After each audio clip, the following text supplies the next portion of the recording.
Salut à tous les amis parieurs, j'espère que tout le monde a la patate. On se retrouve avec plaisir pour une nouvelle vidéo et on va récap ensemble le mois de mars au complet. On retrouvait 4 UFC en tout sur le mois de mars.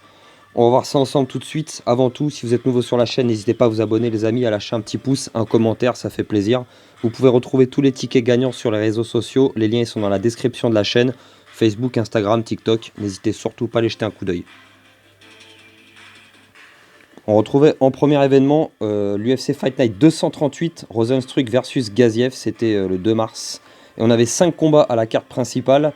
Le sixième que j'ai rajouté au milieu, c'était le dernier combat de la carte prélim, mais il était à la base sur la carte principale. Je l'avais pronostiqué, il était jouable, donc je l'ai rajouté.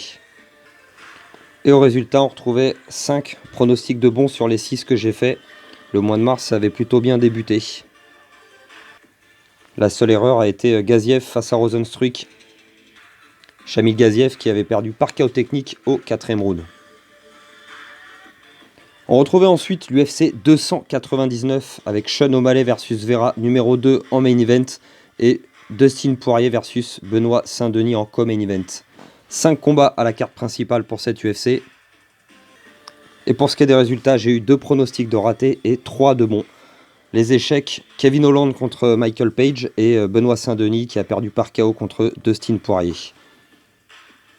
Et on retiendra les belles victoires de Petr Yan, Jack Della Maddalena et Sean O'Malley.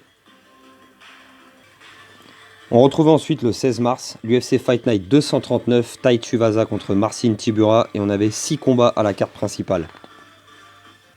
Pour ce qui est des résultats, j'ai eu 3 pronostics de bons sur 5, puisqu'il y a eu un combat malheureusement qui a terminé en no contest, c'était Battle contre Loza, et 2 échecs, Tai Tuivasa contre Tybura et Saint-Preux contre Zenshiku. On retiendra également les belles victoires de Merchert, Chiasson et Rodriguez. Et enfin, on retrouvait en dernier UFC de ce mois de mars, l'UFC ONE ESPN numéro 53, Ribas versus Namajunas. On avait 6 combats à la carte principale. Et le résultat, 2 ratés et 4 de trouvés sur les 6 pronos. Padilla contre Paruelo. Pour Paruelo, je vous avais dit de choisir Paruelo et malheureusement, lui et Quarantillo se sont fait soumettre. On retiendra la belle victoire donc de Rose Namajunas, Carl Williams, Shadabazian et Talbot. Ça nous donne donc un résultat final de 15 pronostics trouvés sur 22 tentés pour le mois de mars. Ce qui est pas mal du tout. Il y a eu 7 échecs et quelques regrets. On va voir ça tout de suite. Pour ce qui est des regrets du mois de mars, on a Shamil Gaziev face à Rozenstruik, où on nous l'avait vendu un peu, bien sûr, un combattant invaincu. Et on s'attendait à ce qu'il soit capable de lutter face à Rozenstruik. Et malheureusement, à part le premier round, il n'a pas vraiment existé dans ce combat et il a perdu par KO technique au 4ème. Donc, regret avec Gaziev. Tai Tuivasa face à Marcin Tybura. J'espérais une victoire de Tai Tuivasa parce qu'il avait enchaîné beaucoup de défaites. Je pensais que Tybura serait à sa portée, mais le sol pour Tuivasa c'était trop. Donc, après coup, il fait partie des regrets. Et enfin, Luis Paruelo qui a été complètement inexistant face à Fernando Padilla, fait également partie des regrets du mois de mars. Il y a eu aussi également des fiertés, bien entendu. Première fierté, Jack Della Maddalena, il était opposé au dangereux Gilbert Burns. Beaucoup pensaient que le Brésilien serait la marche trop élevée pour Maddalena, mais c'est vrai que ça a été compliqué dans le combat et qu'il a trouvé le KO au 3ème round, presque en fin de combat, mais il a remporté ce combat, c'est le principal, et donc c'est une fierté. Ensuite, Christian Rodriguez, qui était opposé au dangereux Isaac Dulgarian, qui était un combattant invaincu. Et il a subi pareil la foudre dans le premier round, ça a été compliqué, mais il a su rester concentré, il n'a pas fait d'erreur et l'expérience a parlé dans le 3ème round. Donc belle fierté pour Rodriguez.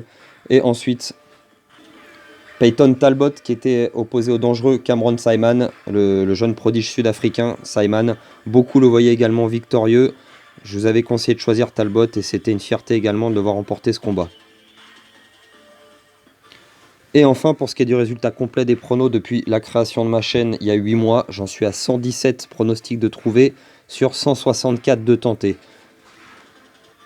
Ça donne 47 échecs, ce qui est quand même beaucoup, bien sûr, mais ça fait quand même plus de 2 tiers de pronostics trouvés, ce qui reste quand même un résultat très honorable. Je sais pas ce que vous en pensez vous les amis, n'hésitez pas à me donner votre avis en commentaire pour me dire ce que vous en pensez.